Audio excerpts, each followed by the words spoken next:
Bonsoir, merci de regarder la télévision nationale. Ce qui concentre l'attention ce soir, ouverture du 8e congrès d'Africa Femmes Performantes, le programme capitalise le leadership, l'inclusion et l'innovation des femmes sur le continent. À Conakry, le congrès mobilise des femmes d'Afrique et de la diaspora et c'est le chef de l'État qui a présidé les travaux. Suivez ce compte-rendu de Sanassi Keita. 8e congrès international de la femme africaine et de la diaspora. Congrès qui porte sur l'excellence de la femme avec pour thème développement durable, innovation, coopération sud-sud. Elles sont nombreuses et venues de partout. Ces femmes à être présentes à ces rendez-vous de Conakry. Rendez-vous que préside le président de la République en compagnie de son épouse Hadjadjene Kaba Kondi. La coordinatrice de l'ONG Africa Femmes Performantes de Guinée est ravie de cette grande mobilisation et surtout de la présence du chef de l'État à ce 8e congrès international de la femme africaine et de la diaspora. Ce présent congrès, à en juger par sa signification, se veut ainsi un forum de toutes les opportunités qui vise à promouvoir et développer l'entrepreneuriat et le leadership des femmes d'Afrique et de la diaspora, de valoriser la recherche partenariale auprès des institutions nationales et internationales, créer le maximum de rencontres, de rendez-vous d'affaires et d'échanges entre les femmes et les partenaires au développement. Mesdames et messieurs, c'est le lieu de rappeler que ce rendez-vous favorable à la promotion féminine vient conforter les actions gouvernementales vaillamment menées sous la conduite éclairée du président de la République, le professeur Alpha Condé, président en exercice de l'Union africaine, qui accorde un intérêt particulier à l'autonomisation des femmes et des jeunes d'Afrique.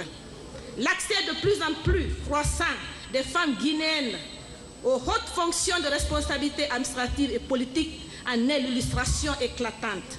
Une raison légitime pour nous, femmes d'Africa, femmes performantes de Guinée, de placer cet événement majeur sous le haut patronage de l'homme performant engagé pour la cause, en l'occurrence le président de la République de Guinée. La ministre de l'Action sociale, de la promotion de la femme rassure.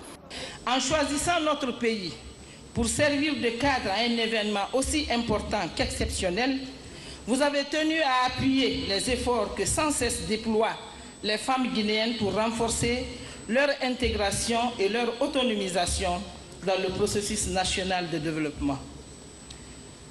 En vous en remerciant une fois de plus, je tiens singulièrement à témoigner ma gratitude au président de l'AGOA, dont l'option de permettre l'exportation des produits des femmes guinéennes à destination des USA constitue désormais un motif supplémentaire d'éclosion et d'expansion de leurs divers talents.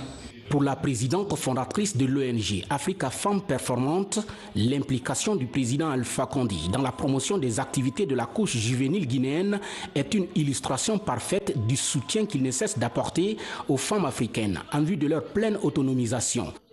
Les assises présentes qui rassemblent les femmes africaines du continent et celles de la diaspora vont se tenir grâce à la bienveillance d'un leader qui n'a jamais cessé de soutenir l'action des femmes et qui œuvre pour mettre l'Afrique sur une voie, celle du développement. Je tiens à dire merci au professeur Alpha Condé, président en exercice de l'Union africaine. Le 8e congrès des femmes africaines va explorer et poursuivre en terre guinéenne les options et les opportunités d'épanouissement complet des femmes africaines dans tous ces aspects, en accordant cependant une importance capitale sur l'épanouissement économique et financier de la femme. 2 objectifs majeurs seront poursuivis, et ce seront l'exploitation optimale des opportunités offertes par l'AGOA. Je salue le président de l'AGOA ici présent.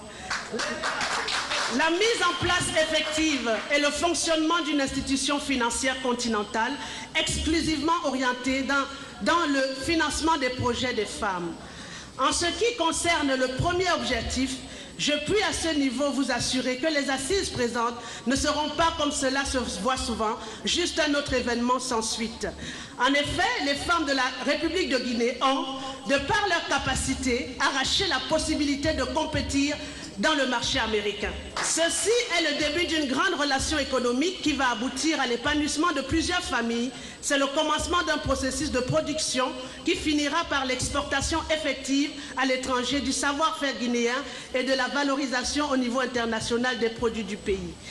La Guinée est condamnée à réussir dans cette nouvelle voie, car nous n'avons aucun doute quant au succès de cette entreprise, parce que nous croyons à la femme guinéenne, parce que nous croyons à la femme africaine. Cette porte que les femmes guinéennes vont ouvrir servira d'exemple pour leurs sœurs des autres pays. Les femmes de la Guinée ont un champ à labourer.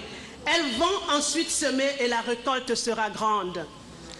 Ceci veut dire que nous passons aux actes. Nous allons nous distinguer par notre ardeur au travail bien fait, au sérieux de notre détermination, à la discipline de nos tâches qui doivent aboutir à la réalisation de nos objectifs communs. Ensemble, nous devons travailler et les différences d'opinion doivent être exploitées positivement au lieu de créer des synergies antagonistes qui conduisent à l'échec. Seul le travail bien fait garantit le succès et zéro tolérance à la médiocrité. Car chaque fois que nous tolérons la médiocrité chez les autres, nous augmentons notre propre médiocrité. La recherche de l'excellence dans nos actions doit être la règle et non l'exception. Le second objectif de ce congrès, je veux dire, le succès du second objectif est étroitement lié à la générosité et à la grandeur d'un leader. Monsieur le professeur, Monsieur le Président de la République, Monsieur le Président de l'Union africaine,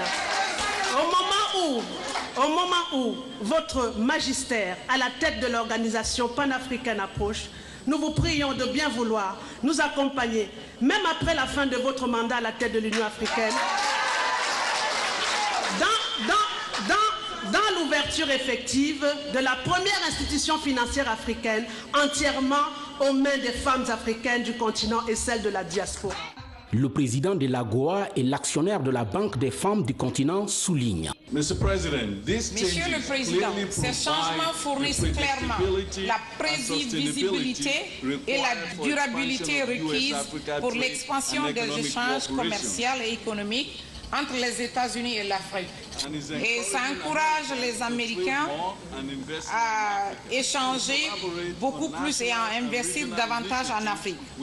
Et c'est donc notre intérêt mutuel, Monsieur le Président, en tant que père fondateur de la Guinée démocratique et le président de l'Union africaine, qui est dédié à l'économie sociale et l'élévation politique des Africains, à la fois au pays et à l'étranger, de collaborer avec les initiatives nationales, régionales, avec notre fondation Femmes Performantes d'Afrique et d'autres femmes de réseau d'organisations de la société civile AGOA.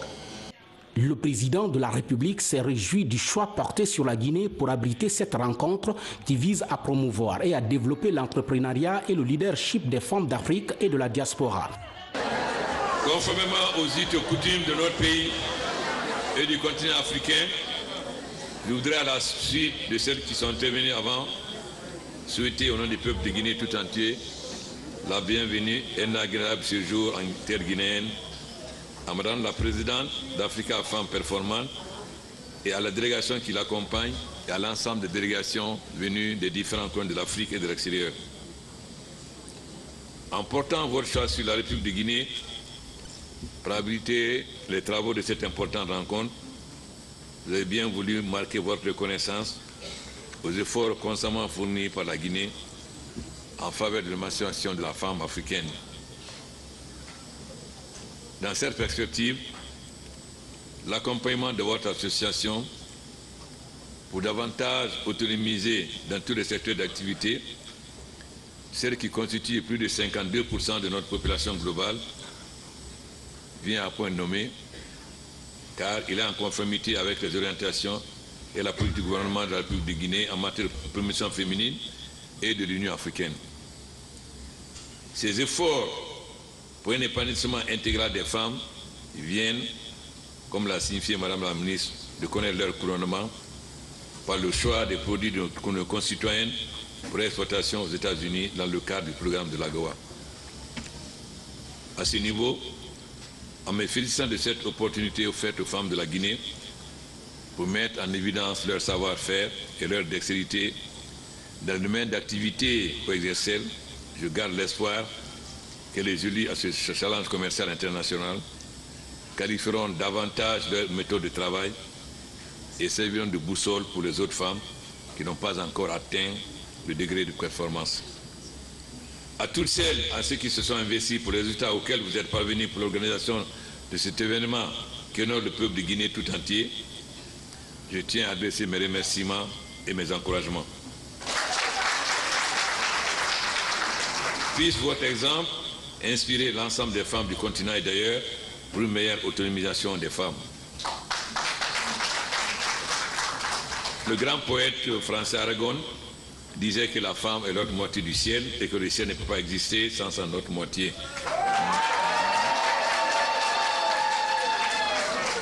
Et le chanteur français Jean Ferrat disait que la femme est l'avenir du monde, ce qui est une réalité. Il est évident que les femmes de Guinée, qui sont braves et grandes travailleuses, n'avaient pas été encouragées. En effet, beaucoup de nos voisins sont venus apprendre des métiers en Guinée, que ce soit la teinture, etc. Et pourtant, nous avons été dépassés. Pourquoi? Parce que les femmes n'ont pas été accompagnées par le gouvernement. Sans accompagnement du gouvernement,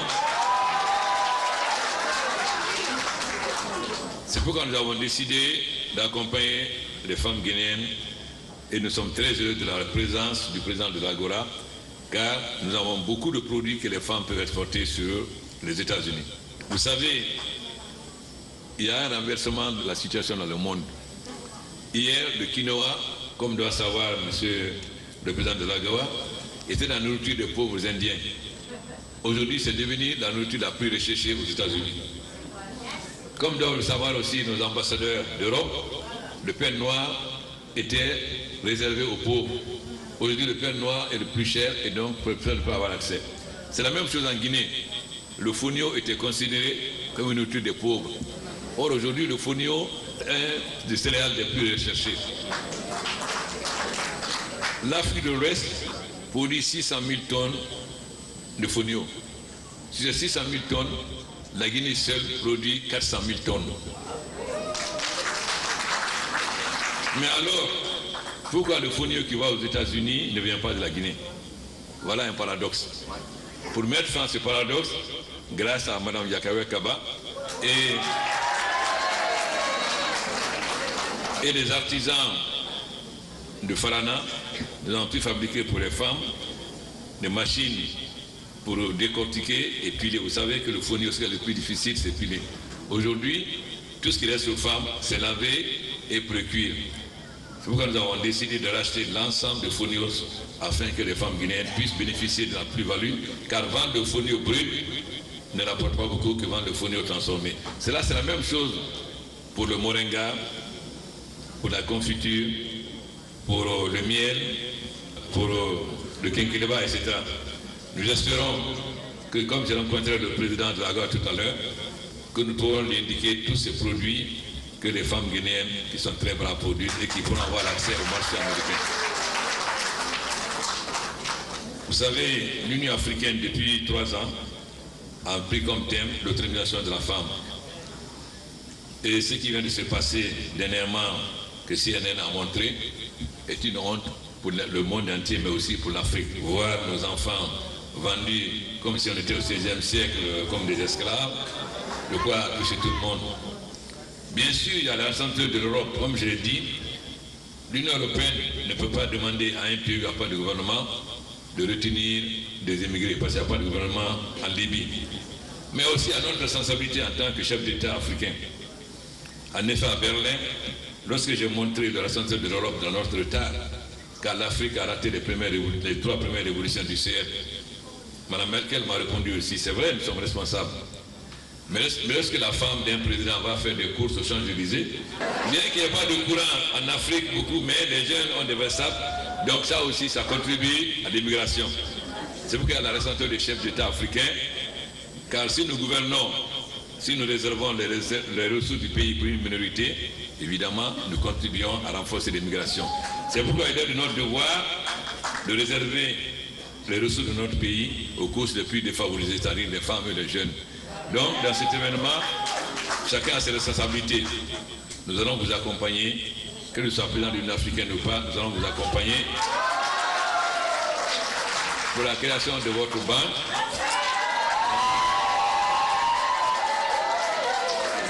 Et faire en sorte que le savoir-faire des femmes africaines puisse trouver leur récompense dans l'agro.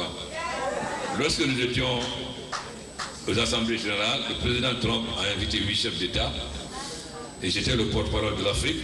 Donc je lui ai dit que venant du secteur privé, il connaît l'importance du privé. C'est pourquoi je souhaitais qu'il renforce l'Agora, le Millennium Challenge, mais aussi qu'Exim Bank accompagne les entreprises américaines pour investir en Afrique. Donc, vous pouvez compter sur nous, car j'ai dédié mon mandat aux femmes et aux jeunes et je ne me dédie jamais. Si ce mot, je déclare ouvert le 8e Congrès international des femmes d'Afrique et de la diaspora. Vive les femmes d'Afrique, vive les femmes de Guinée. Je vous remercie. Démonstration. Il y en a eu pour fêter ce 8e Congrès international de la femme africaine et de la diaspora. Des artistes venus de partout en Afrique ont porté haut et fort le message de la femme africaine pour son autonomisation.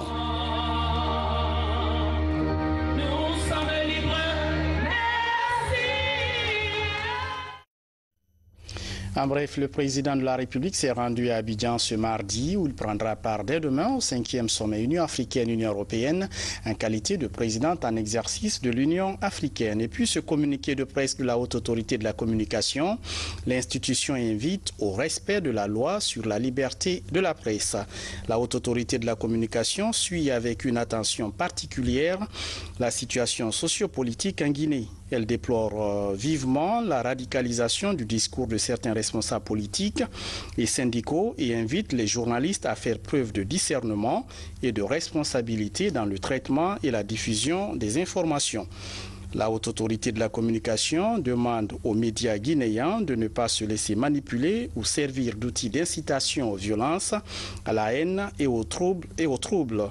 Elle invite donc les autorités publiques à tous les niveaux à coopérer pleinement avec la Haute Autorité de la Communication pour la préservation de la liberté de la presse et le renforcement de la démocratie en Guinée. Pour la Haute Autorité de la Communication, la présidente Madame Martine Condé. Je vous l'annonçais hier, les cours ont repris dans les écoles publiques du pays. À Kipé, par exemple, l'affluence revient dans les salles de classe. Notre équipe est allée sur place et a rencontré élèves et enseignants. Images et témoignages dans ce reportage de Bernard Tonguino. Deuxième journée de reprise des cours au lycée Kipé. Dans cette salle de classe de 11e année, le professeur dispense le cours d'économie politique dans une salle remplie d'élèves. Je vais appeler mes amis de venir suivre les cours parce que nous sommes là, nous suivons les cours normalement. Les profs sont venus, donc je dirais à mes frères et sœurs de venir suivre les cours. Tout va bien. Ce trouble est un trouble d'enseignants, ce n'est pas les élèves ou les parents d'élèves. Les enseignants doivent revenir au bon sentiment, savoir qu'ils ont une mission régalienne qui est sacrée. Former et éduquer la jeunesse de ce pays, l'avenir de demain. Non loin de là, au collège, l'affluence est aussi visible. Le taux de présence élevé témoigne de la détermination des élèves et encadreurs à reprendre le chemin de l'école. Je suis très contente encore de commencer les cours d'aujourd'hui. Ça fait une semaine on ne vient pas à l'école. Je demande à mes amis de prendre le courage de venir à l'école. À l'école primaire, les slogans scandés par les écoliers expriment le retour d'une ambiance de quiétude dans les salles de classe. Hier, on n'avait que 300 et quelques élèves sur 1700 et aujourd'hui nous sommes à 600 et quelques élèves à 1700. Donc je me dis que je me réjouis de la présence des élèves aujourd'hui. Quant aux enseignants, ce matin, 17 sont programmés et les 17 sont là. Au niveau de l'encadrement, 5 sont programmés, 5 sont là. À l'heure de la pause, ce sont des retrouvailles dans la cour de récréation. Après plusieurs jours passés à la maison, élèves et enseignants sont déterminés à rattraper le retard accusé pendant la semaine de crise traversée par l'école guinéenne. Je vous emmène à l'Assemblée nationale où se sont rendus ce mardi des experts de la Banque mondiale. Ils étaient devant les députés pour présenter ce qu'ils appellent cadre de partenariat avec la Guinée, un nouveau document essentiellement consacré à comment réduire la pauvreté dans le pays pour améliorer les conditions de vie des populations. De quoi s'agit-il concrètement? Voyons tout cela avec notre reporter Abdoulaye Ninguilan Diallo.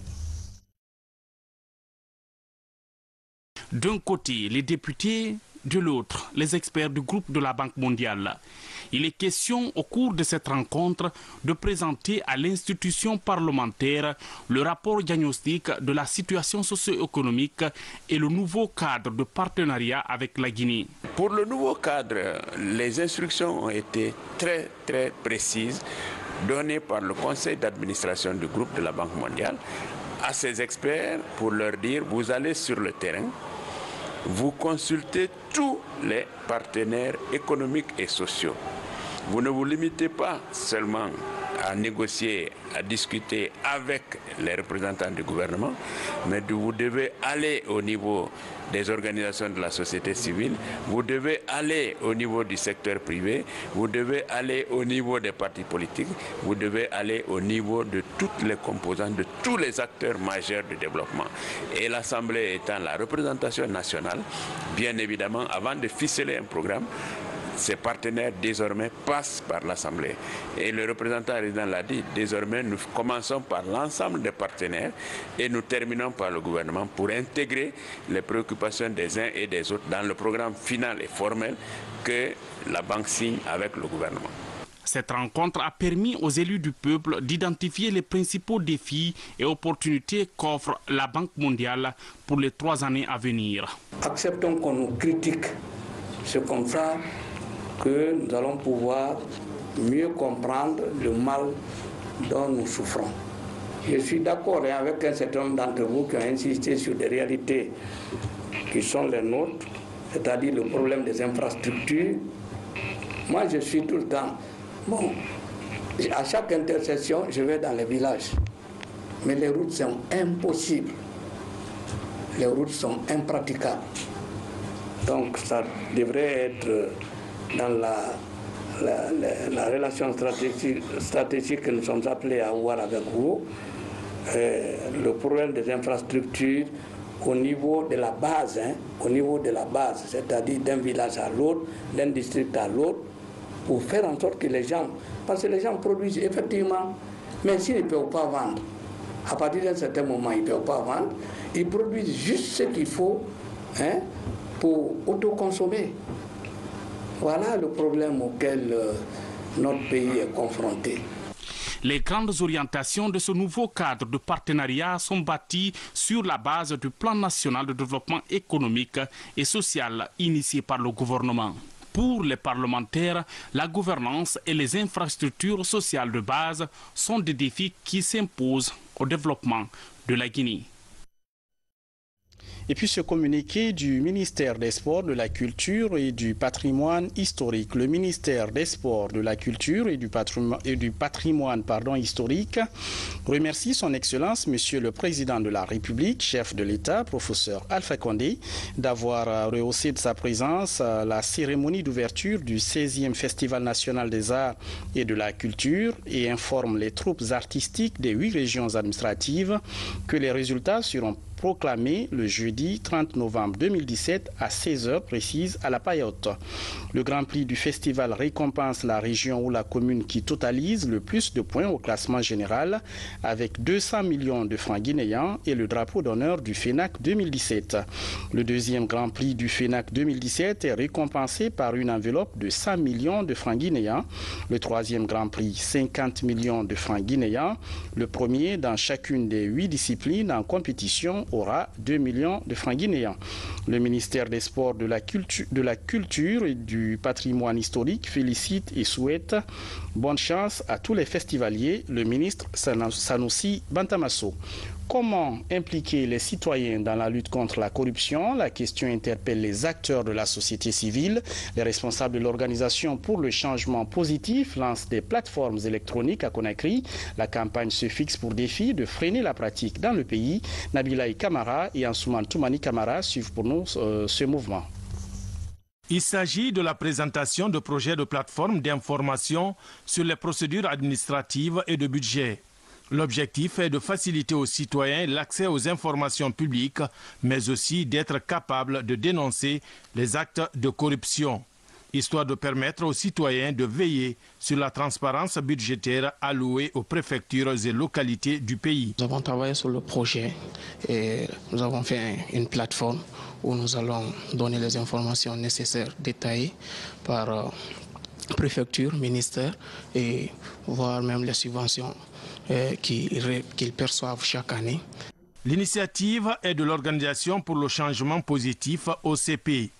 Elle entend, à travers ces deux plateformes, impliquer les citoyens dans le contrôle et le suivi de la chose publique. Cette initiative a été motivée par l'handicap et le manque d'informations que subit la population.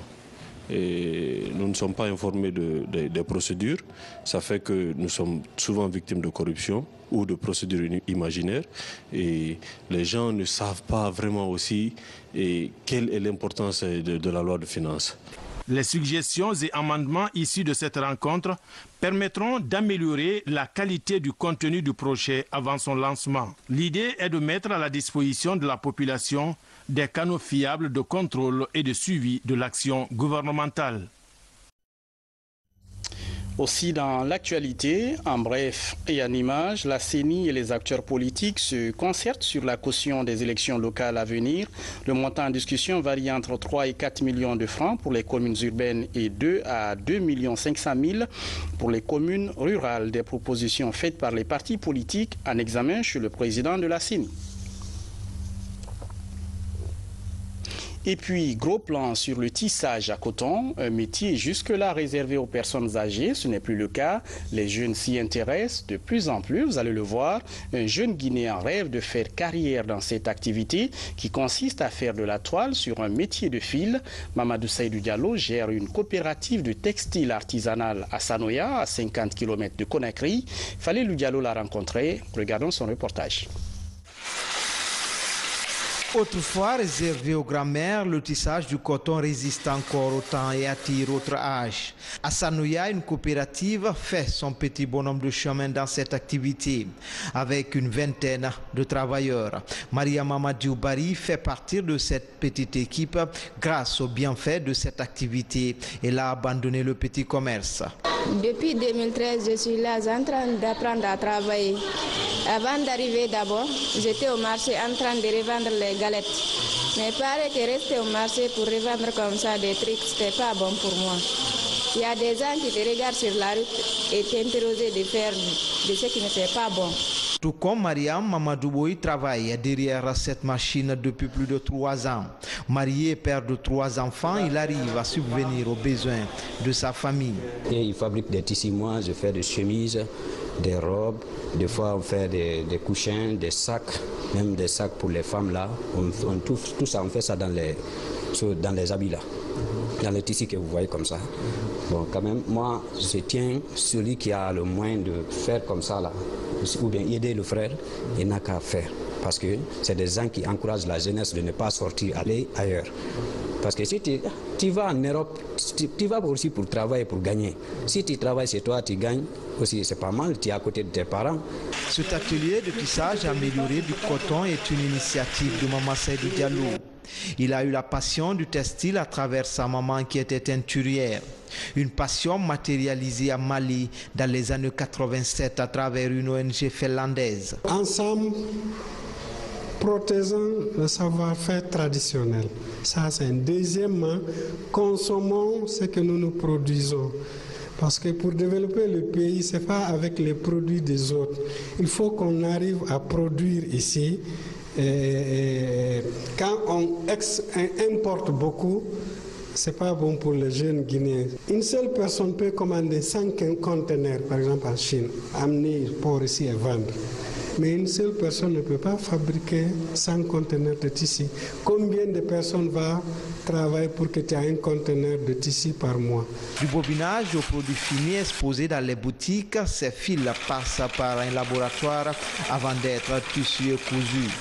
Un processus que compte moderniser Saïdou et son équipe pour gagner le pari de la Guinée, un pays exportateur de tissus. Éducation, avec la cérémonie de remise de diplômes aux étudiants de l'Institut Billy Professionnel. Ils sont 124 au total et c'est la 5e promotion de l'établissement baptisé Promotion Marc Yombono. Younous Atawel Kamara. Une nouvelle étape qui commence pour ces 124 étudiants diplômés de l'Institut Billy Professionnel. En recevant leur diplôme de fin d'études, ils sont conscients de la dure réalité du marché de l'emploi. J'ai fait beaucoup de stages, j'ai fait beaucoup de formations par rapport à la comptabilité. Dieu merci, aujourd'hui, j'ai mon premier emploi. Parmi ces diplômés, 64 viennent de la filière transit-douane. Les autres domaines d'études sont la comptabilité et gestion, banque et assurance et l'hôtellerie. Ensemble, ils forment la 5e promotion de cet établissement. Nous sommes très heureux parce que la première de la République en comptabilité, la 3e de la République en comptabilité et le 4e de la République en transit douane, tous viennent de notre institut. Nous sommes donnés comme responsabilité aujourd'hui de les conduire, de les manager, de faire en sorte que l'initiative privée soit de mise à leur niveau, qu'ils se créent leur propre entreprise et qui se créent leur propre emploi et pourquoi pas aller aussi renforcer le secteur privé guinéen à travers l'expérience qu'ils ont eue sur les banques. Cette journée va rester gravée dans la mémoire de ces diplômés. C'est le jour où ils font le premier pas vers la recherche de l'emploi. L'Institut, lui, poursuit sa formation de nouveaux cadres moyens. Le président français Emmanuel Macron a effectué sa première visite sur le continent. Pour la première étape de sa tournée africaine, il s'est adressé cet après-midi aux étudiants de l'université de Ouagadougou. Plusieurs sujets ont été abordés avec les étudiants. Il s'agit par exemple de l'assassinat de Thomas Sankara, de la lutte contre le terrorisme et des questions de migration et d'éducation. Voilà, c'est la fin de ce journal. Merci à la régie, au cadreur Ibrahima Souri Yansane, Sadou Bari, au réalisateur Abraham Christophe Conté et à toute l'équipe de la rédaction ainsi qu'à nos téléspectateurs notamment de Ouagadougou, Accra et Dakar. Restez fidèles à la télévision nationale.